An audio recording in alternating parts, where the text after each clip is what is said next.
I'm very fortunate today to speak with Rohit Jawa, CEO of Hindustan Unilever Limited, or HUL, as the company is often called. Rohit and I met a number of years ago when he led a remarkable and award-winning transformation of Unilever Philippines, and I'm delighted to meet him again today. Hindustan Unilever is owned 62% by Unilever and 38% by the Indian public and Indian institutions.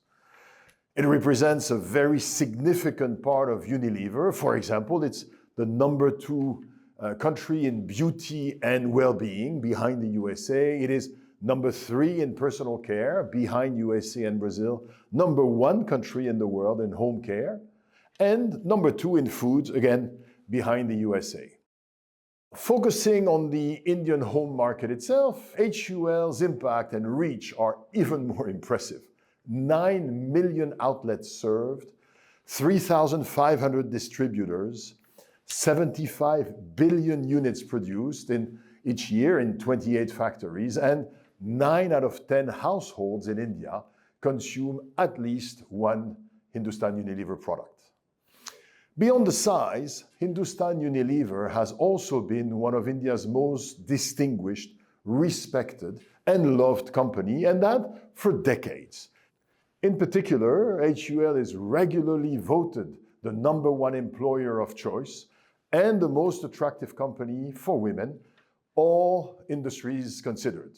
HUL is also the top ESG-rated FMCG company in India, and I could name lots of other awards that the company has won. Shareholders, by the way, are very happy too, with a stock price that has essentially tripled over the last 10 years.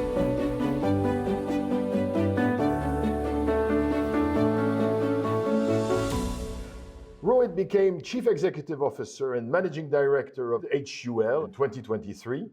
He is also a member of Unilever's Executive Committee. He had started his career at Hindustan Unilever and then rose through the ranks, first within Hindustan Unilever and then within Unilever in roles of increasing breadth, including CEO of Unilever Philippines, then CEO of China and North Asia, then Chief Transformation Officer, before returning to Hindustan Unilever as the new CEO. Rohit, thank you for making the time to be with us today. I'm very, very happy to be with you again, Jean-François. It's like old times back again. Absolutely, yeah. Absolutely. Really looking forward to our conversation. Maybe let's start with giving people a sense for what Hindustan Unilever does. Now, it has 4 divisions. Can you give us a feel for what they do and also maybe a rough sense of how important they are within the big picture? Well, we've been in India for more than 90 years, so we're nearly a century old. We are we're deeply immersed in the Indian ecosystem and the culture. We've been serving most consumers there for a very, very long time. We operate through 4 big divisions. Okay. There's the home care division that's about under 40% of our sales. Things like laundry detergents, liquids, fabric conditioners and such. We've got the personal care division that has got brands like Lifebuoy, Lux, that's more in the space of personal wash and deodorants. We've got the beauty care division that does beauty and well-being products, skincare, hair, and so on and so forth. And we now also have a very big foods division that is mainly tea, coffee, ketchup, and brands like that. So home care, personal care, beauty and well-being, and foods. Correct. Now, the portfolio did not start out this way. Of course, when the company was founded, as you said, about 90 years ago, it has increased over time, including through acquisitions. But one of the things that has been constant is the fact that Hindustan Unilever has been an incredibly successful company for decades. You started your career there, you're now back as the CEO. What are some of the key components of this organization's success over decades? Well, since I've come back, that's a question I've asked first myself because it's very important to capture the essence of what makes the company great. Because what makes the company great indeed is the fundamental core strengths on which any future can be built. Okay. And I've distilled them down to 4 big thoughts. Okay. The first one is really start with the consumer and the customer. When we're obsessed with the consumer and the customer, when we have strong insight, deep penetrative view, we tend to basically do great work and consumers reward us. The second, I believe, and the most important pillar is also have a market-making, innovation-led mindset. In our history, when we have been first to create new categories, we have found products and solutions that serve unmet needs or underserved consumers. That has done very well for us.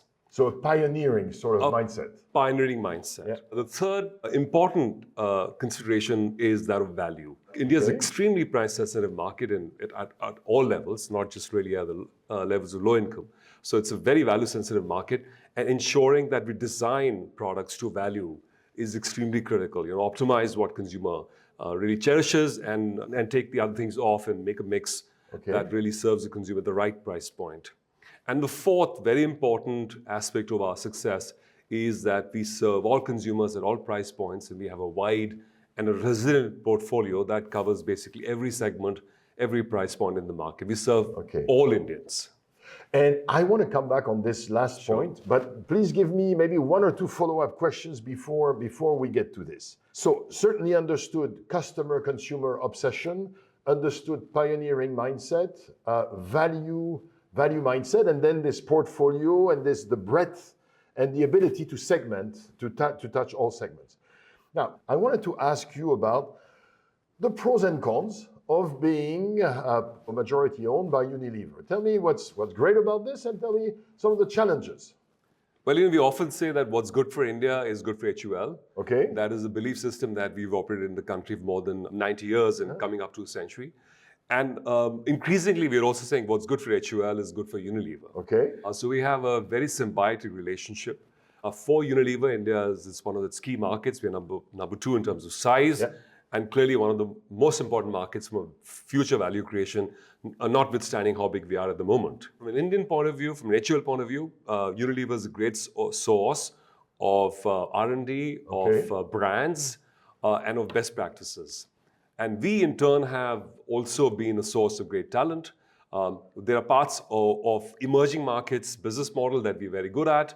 Take, for instance, the traditional trade, even the digitization of traditional trade that we're very, very good at. And we exported that capability to other markets of Unilever. And we've had a very large history of sending lots of good people across functions to Unilever. And you could look back at the track record of many of them. Reached senior most positions in global Unilever as well. So on the whole, it's a symbiotic relationship. There's interdependency. And I believe that Unilever and HUL coexist basically with very aligned objectives. So it sounds synergistic. 1 plus 1 is more than 2. Yes. Now, R&D, of course, potential for great complementarity. I can also see how some of the brands that might be developed for part of the world X might not necessarily work for you. Also, you have a significant Hindustan Unilever R&D capability. So how do you find the right balance of what to borrow from them and what to develop yourselves, what to sometimes push back on? To a large extent, it's a very much driven by India for India mindset. We are such a large market for Unilever. And importantly, we do have 2 very big R&D centers, global R&D centers, based in India, in Mumbai and Bangalore, that have had many, many decades of history of building new products for India and for the world. A large part of the Indian R&D, therefore, for India R&D is done within these 2 centers. So organically itself, given that 2 of the big global centers and large number of the scientists are based out of India, we essentially get what we need. But the superordinate objective is to essentially do what's right for India. And that does require adaptation, that requires localization, whether it be of taste and flavors, of cost. And I guess you guys have been so successful that you must have very strong credibility within the system. If you tell them, no, this is not going to work, I guess nobody's going to argue with you guys. Well, we've been in the country for so long, and we've had a history of solving for the Indian problems first with that mindset. So essentially, we have many of our stable of 50-odd brands. Many of our brands are actually India for India brands only. For instance, a wheel powder that serves the mass end of the laundry market, or Kisan, that's a ketchup that's exclusively meant for India. So there's a large portfolio that's India for India. We design for India. And there's a large portfolio that's global in nature, but is tuned and adapted for the Indian conditions, because it's quite big for India and it needs to have the right optimization. And then there are some brands, some parts of our portfolio that are more global in nature, where we just lift and shift because, it makes sense. So it's purpose fit rather than one size fits all. Now, slightly iconoclastic question. four divisions operating in different industries and also with very different competitors, many of whom are probably a little bit more focused. So if I think of P&G, it's going to be more personal care and home care. If I think of L'Oréal, obviously it's going to be more beauty and well-being. And if I think of Nestlé, for example, it's going to be more foods. So tell me about, to what extent is it an advantage to have these four divisions, and or how do you compete with more focused, but also very successful and very good organizations? Well, I think let's admit to the fact that the consumer goods world is extremely competitive. And from an India lens, it's getting more and more competitive. And the best of world, the kind of competitors you named, are in this game and they have very focused portfolios. So clearly, if as Unilever or as HUL, we're not as good or better in each of these different playgrounds, we're not going to succeed. So we recognize the need for specialization, which is the reason why we have these four very well-defined and clearly articulated divisions with very, very clear strategies and choices and capability sets. But at the same time, especially in markets like India, it's very important to recognize the leverage the scale gives you and the enterprise capabilities have in a country as large as India, where there's a lot of parts of the business model that could do much better with scale. For instance, serving our traditional trade. It would make a lot more sense to go together to a very small outlet in the deep rural areas than to go as four different companies. I think I mentioned earlier, 9 million outlets served. So clearly some of these are relatively small. Right. And then indeed, so you can go together, I mean, the same thing applies to knocking the doors of a very big modern trade partner, where there's a lot that we can do together as a corporate, as an enterprise. It makes no sense to have divisional resources in corporate resources like legal, like finance. So there's an immense amount of scale leverage. There's an immense amount of reputational leverage, the governance leverage that the HUL enterprise platform gives our four divisions. But at the same time, where required, we want to be very, very focused, whether it's in the space of our marketing teams, our business commercial teams, or indeed even parts of our sales system that requires very specific bespoke routes to market. So we are building this very carefully nuanced sweet spot of scale and focus.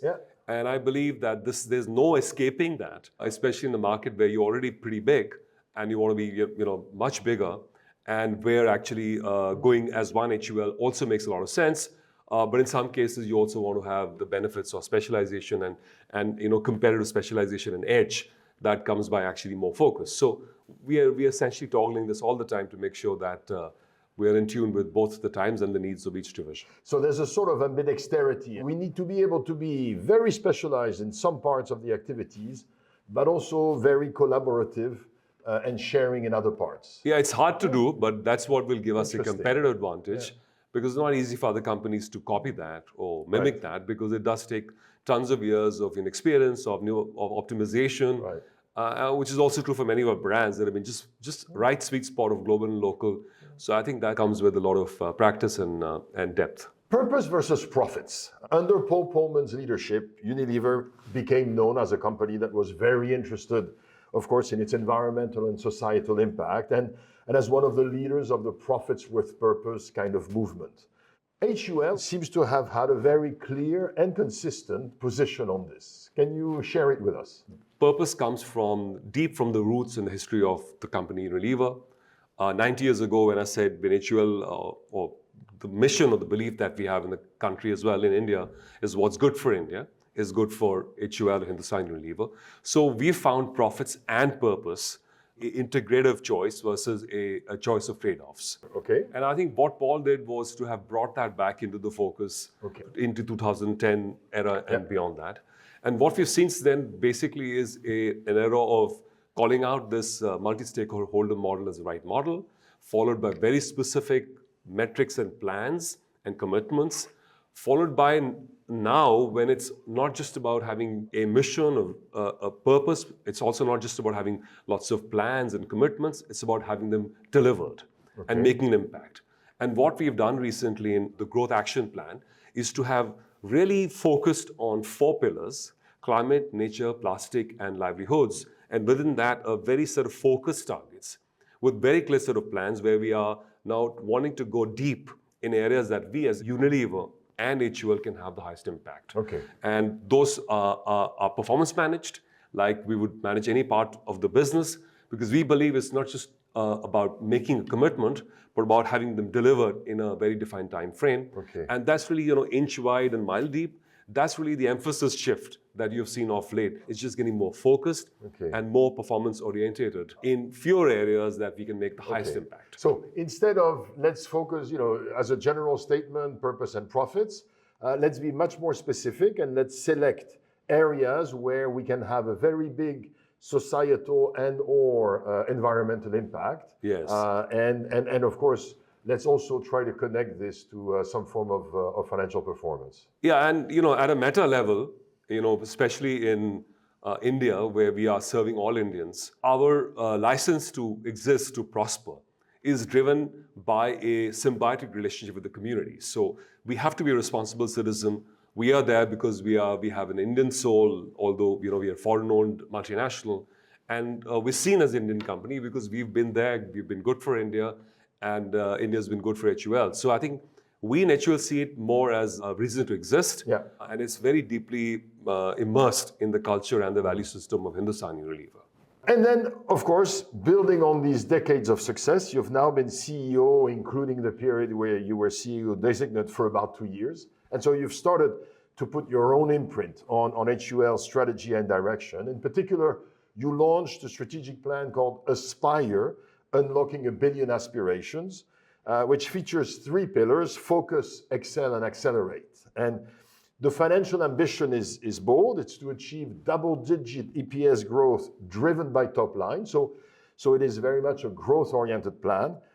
And of course, these plans for an organization as large as HUL features a lot of initiatives, some of which I read and most of which we won't be able to get into. But maybe can you highlight for us the few kind of signature moves, the few key parts of this Aspire, Unlocking a Billion Aspirations plan? Well, just to headline and give a very simple definition of each of these pillars, and I will zoom into focus pillar for our discussion. So focus really is about focusing on the portfolio of the future.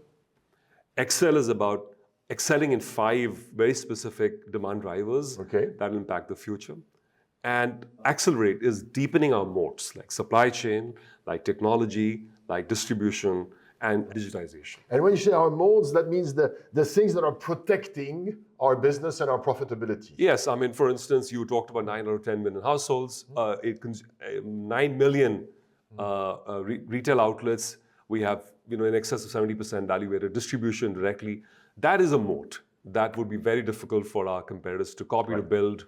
Our supply chain reach, we have 28 factories. We can make large, we can make small. We operate at a very, very lean cost, very agile. That would be very difficult for others to build. So these are moats. Now zooming in on focus, because that's really the major pivot of the next, I would say, decade, is that India as a country, as a consumer market, is changing quite fast. I mean, it's not a surprising headline to start with. But if you just look under the surface, one, India is getting richer. So the affluent plus, so we call them Alpha and India 1.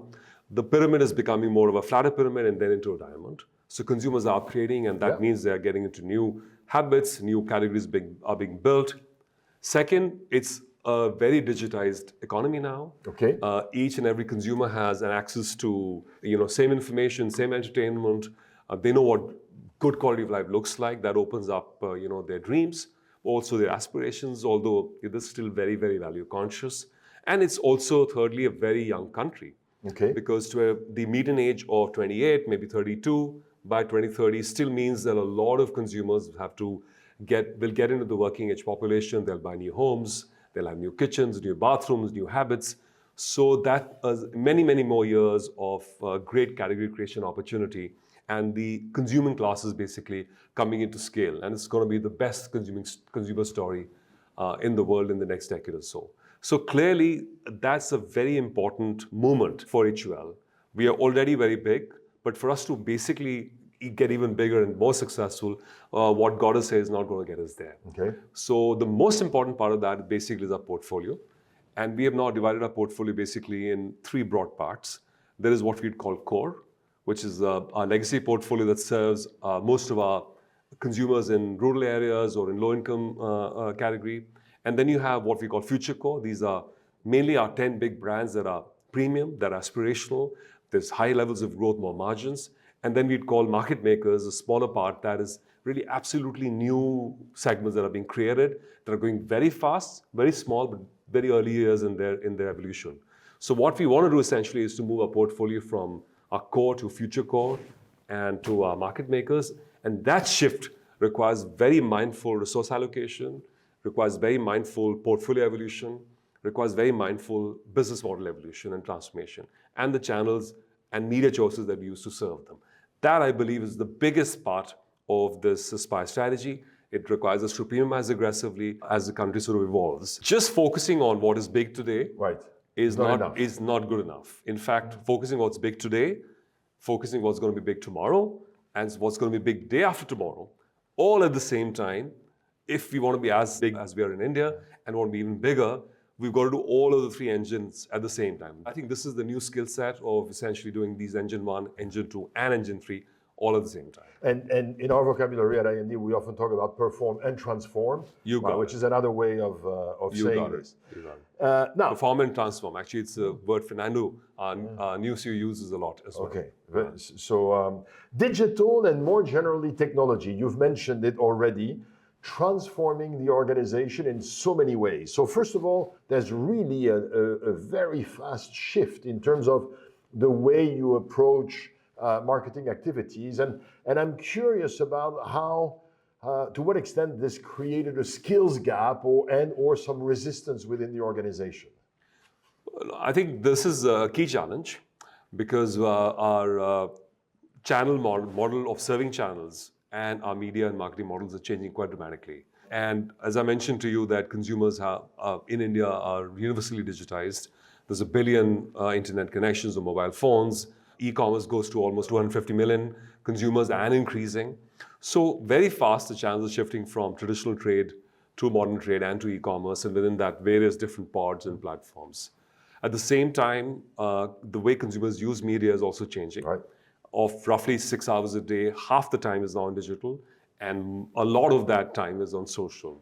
So therefore, good old days of making a lovely 30-second spot and, an epic, iconic story are not fully gone, but they're largely gone.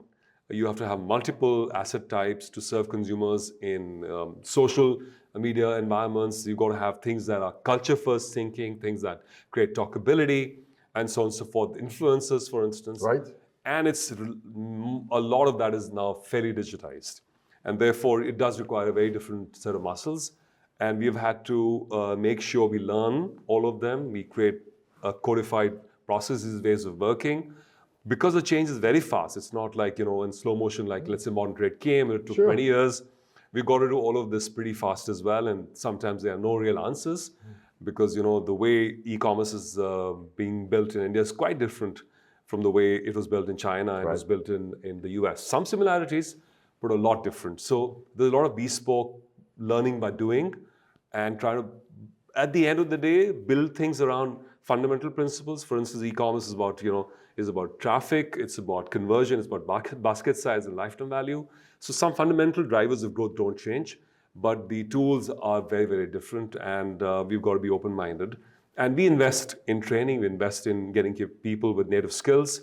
So you have to hire people with those kinds of skills. You do, and importantly, it's also not enough to do that, because if you take supply chain, where we work with the blue-collar workers of all kinds of skill sets, and supply chain is also getting fairly digitized. It's got to be done at scale, which means the shop floor worker should understand how to use technology. And now we have many dark cascades where we don't use a lot of human beings, but it's done through machines, through control systems, and we've got to train our shop floor workers to operate them. And they do learn. So I think investing in digitization or skill is not just about getting specialists. It's really about trying to also do this at scale to essentially make a large number of our employees digitally fluent and at least learn how to apply it. This is also in a way a process of segmentation right? Because you're not going to teach the workers the same thing that you're going to teach those guys. So you have a very deliberate digital upskilling program. Yes, we do. And we measure it, for instance, supply chain, as I'm mentioning, because we've got 28 factories and we've got so many workers.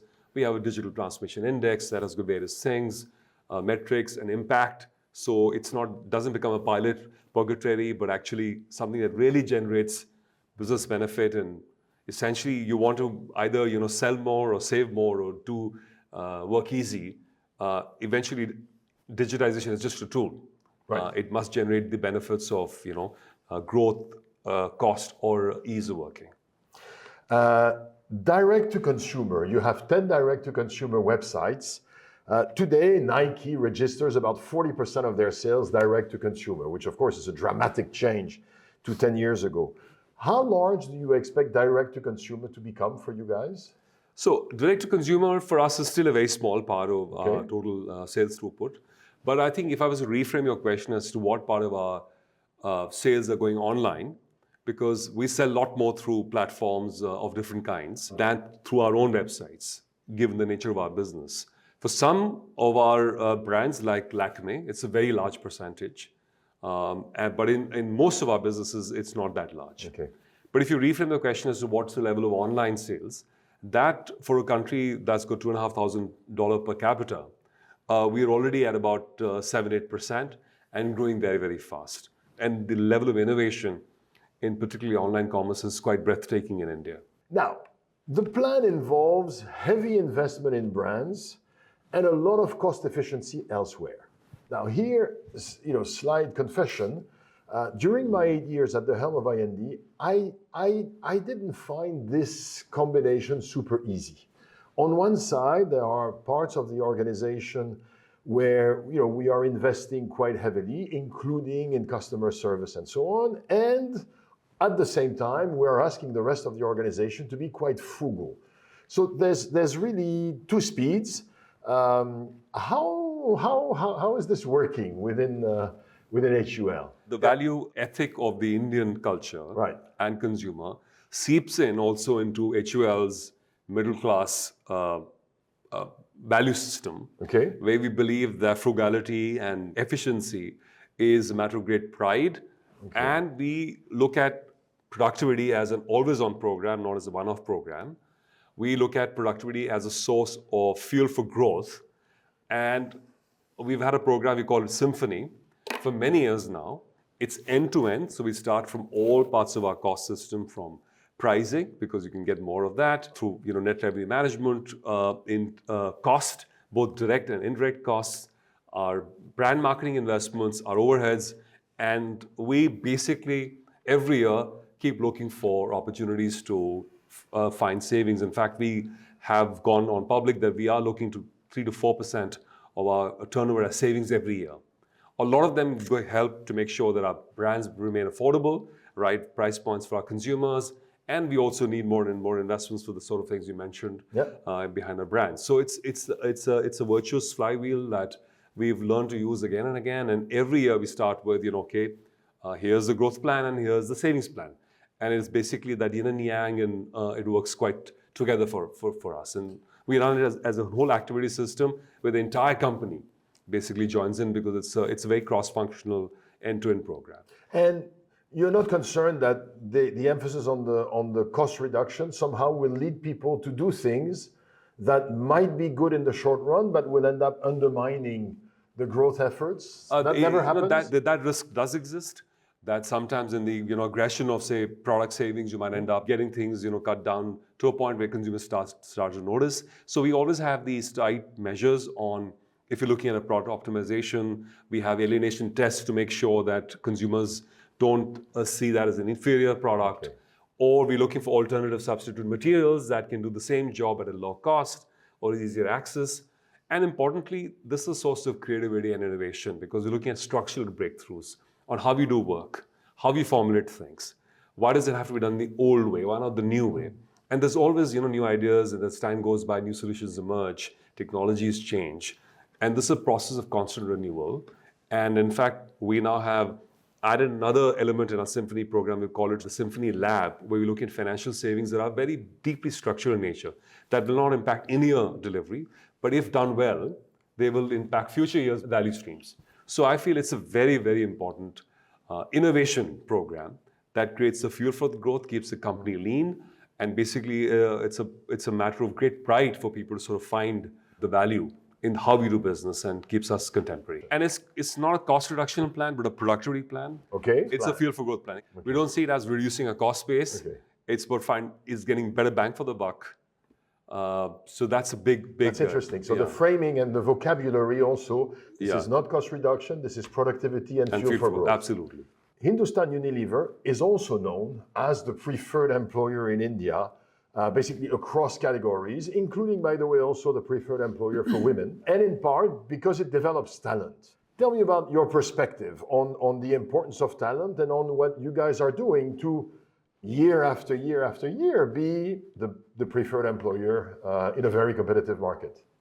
Yeah, I think it's the fact that when I joined HUL back in 1988, it was the number one employer, the best marketing company, and 37 years down the line, which is nearly 4 decades, it still is. That says a lot for the consistency and the robustness of our processes in human capital. But it basically, if you systematize that, it starts from recruitment. Okay. We have a strong employer brand investment. We are the most preferred employer brand in the top business schools in India. We've remained that for a long, long time. We measure that, we invest in it, we make sure that we have tools and techniques and programs that keep us very fresh and very exciting for all commercially good talent in these top institutes. Our training program or development program in what we call Unilever Future Leaders program, in my days it was called the Management Trainee Program, is still very much built on the same principles, a lot of market experience. You start in sales, you cross over to marketing, you do all functions, you work as a salesman and you work as a brand manager, you do the entire gamut of business, creates cross-functional, general managerial, ambidextrous managers. We have lifelong learning culture, so our people love to go through training programs. Leaders train, so leaders teach. Okay. We have 4 Acres, our global learning center. We have 99 East, which is our HUL's learning center, in the campus. When I joined, it was a place called Gulita. So the same institution exists where there's programs on competencies, programs on leadership development.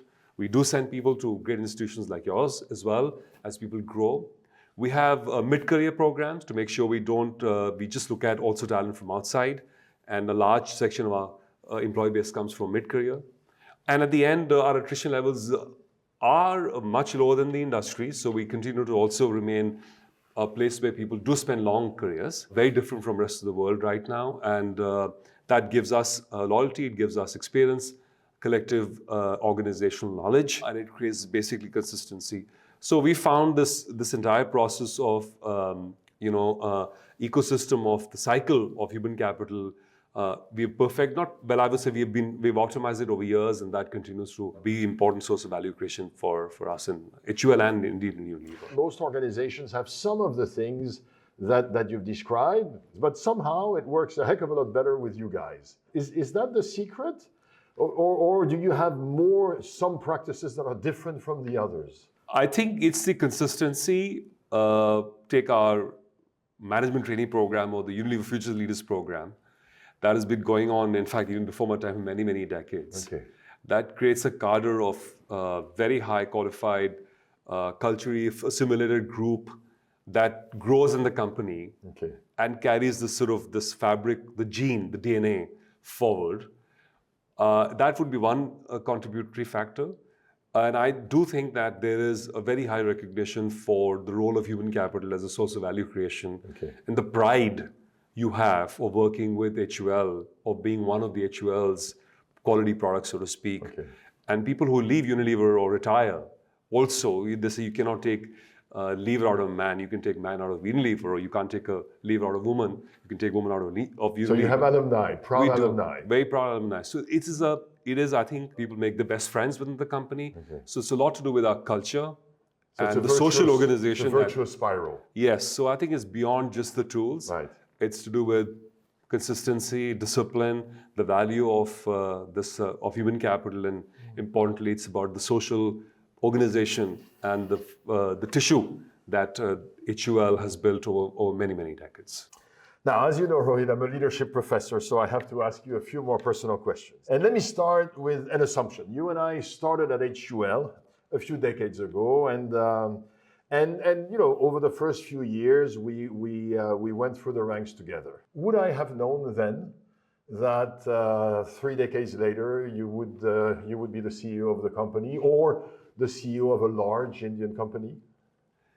I don't think so. I think at that stage, people would have known me as somebody who was values-based, somebody who would work very hard, somebody who was driven by learning and growth and personal development, and somebody who would do well in life or in work or, you know, grow. But it would be presumptuous to say at that stage that, you know, early years of my training or career in HUL, even I was looking at that as sort of the ultimate lighthouse. Well, that was my next question. Yeah. So because recently I asked the CEO and he said, well, they wouldn't have known, but I knew. So was this one of your ambitions or not really?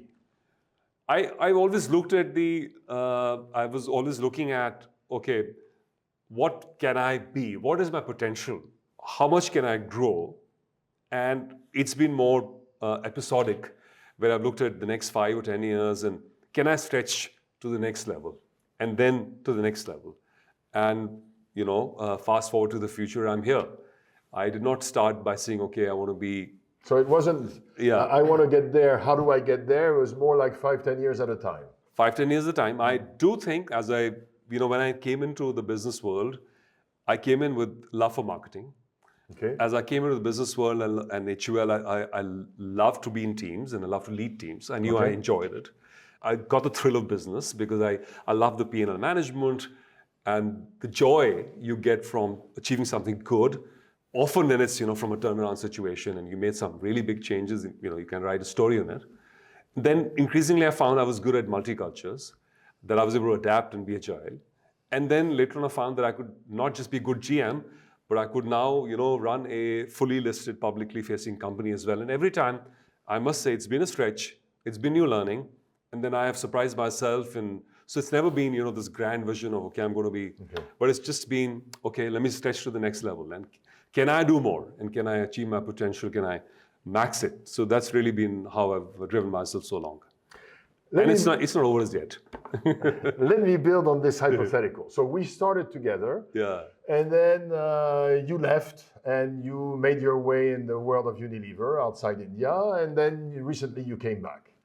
And so I remember you from 30 some years ago. And obviously now I'm in contact with you in this life. What's the same? What's different? There is a lot that is different, but there's also a lot that is same. We start with that first. So I would say, having, you know, thought of this question, been more self-aware in later years, clearly my value systems of integrity, of hard work, of just being a good person, of being decent, that hasn't changed. What has changed, of course, is basically my agility and adaptability, having been through so many different countries, lived and worked. I have, of course, got, I would say, physically more balanced than I was many, many years ago. I've learned to, you know, have a daily routine on exercise. I've learned to be mindful of what I eat. I've learned to also be emotionally more calm, to see things, reframe them and see things in a more philosophical way, often with experience and learning. I've learned to take more perspective. Okay. And I've clearly learned to also realize what does work in business over years and what we must not take for granted, but equally what does not always work, and to start every chapter with a fresh pair of eyes, to start things, ask the what, why, who questions, and start again, and not force fit sort of old solutions to new problems. And I've learned to come to a point that you know, there's always opportunities to learn. I mean, what's happening with technology around us is transformative. It's breathtaking. We don't know how massive the world will change. So if at all now, there is absolutely no time to stop. We have to keep learning. So I think there's that growth mindset clearly has got deepened and even sharpened over the last 2 decades. And I do think, having lived in so many countries and cultures and business situations, has made me way more adaptable than I was before I left. A word that has come back often in the last few minutes is, I learned this, I learned that. Are you a conscious, deliberate learner? Do you make notes, or do things come to you relatively effortlessly? No, I like learning. I like going back to, so I have various models that I use now. Every few years, I would go back go back to an institution. I did that with IMD, I did Yes. that with Harvard, or take a course. But equally, I also do pause every few weeks and I reflect at different points in my year, in my career, and I write things down. Okay. I distill them down and try to find, okay, what went well, what didn't go well, why. I read. So there is a deliberate reflection. There is. I read. I read the same thing sometimes over and over again to see them from another perspective, or read about the same things over and over again to see if I'm missing a perspective, and try and keep distilling things down to what I'm. And every stage of my career growth, I need. Okay, here's a new set of muscles I need to build. Until now, this has worked well for me so far, but not beyond that. So, okay, what do I do deliberately to become that person now? And so it's a very deliberate, conscious effort to improve. Now that takes time, and of course you also have a full-time job, and you also have a family. How have you managed to balance all of this? You've said already, I've become more disciplined on the exercise side and the nutrition side. I imagine also on the sleep side.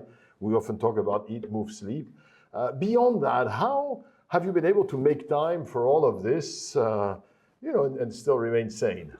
Look, this role, and I'm sure all other CEOs and other general management roles that I've done in the past, these are full-on roles. Yeah. You take them consciously, you know that you are committed, you have to serve your employees, your brand, your stakeholders, and that is the number one priority. So clearly that does mean that it impinges on, you're 24/7 in that sense.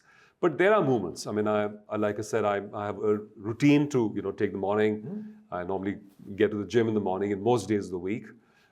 There are times I take a break. I mean, Saturdays for me sometimes is a decompression day. Okay. I love music. I love being with the family. I love meeting my children there in other parts of the world. And I love watching dramas and TV, and I enjoy that moment as well. I love being with my wife as well. So all of this is a way of keeping sane and remaining anchored. But it means that you must have relatively clear boundaries also for work. I would be remiss to say that I have that very, very sharp.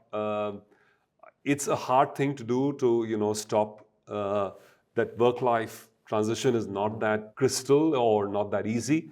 So often it's like I said, so this Saturday it's a decompression day. Okay. It may not be all Saturdays, but okay, this Saturday it is. Okay. And so there's a flexibility in the system. Yeah. Do you say no often? Saying no, actually, in my view, is a very important skill set, and I'm learning to do more of that. Okay. Because take for instance the role I'm in, and I'm probably getting an invite a day for something. Right. And if I did everything, I'd probably do nothing.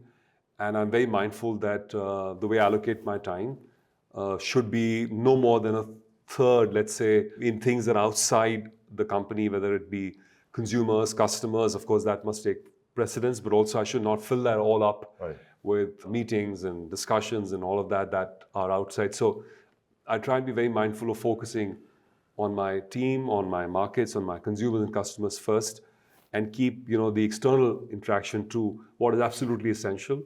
Otherwise, you could just go upside down. So it's very important to say no in certainly how your time is used, because there's demands aplenty in a role like this. But including internally, right? I'm sure that people must be inviting you to meetings. You could be in meetings like 24 hours a day. So there's some meetings where you're going to show up, and some meetings where you're going to go, no, I'm not showing up. How do you decide that? Very important is to have a set of team that I can fully trust and delegate to. Okay. I'm at my best when I can empower and delegate.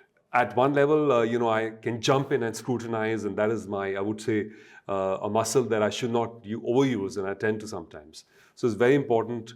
I'm at my best when I'm able to delegate, have people who I can trust. So the best way of actually not being in situations where being dragged into everything is to have a set of people who are really good, they know what they're doing, and when they're in charge, things are going to get better. Okay. So that for me is the most important way. Otherwise, yes, you'll get dragged into parts of the business and eventually make you less effective, not leaving enough time to reflect, to see the future and shape the agenda of the company.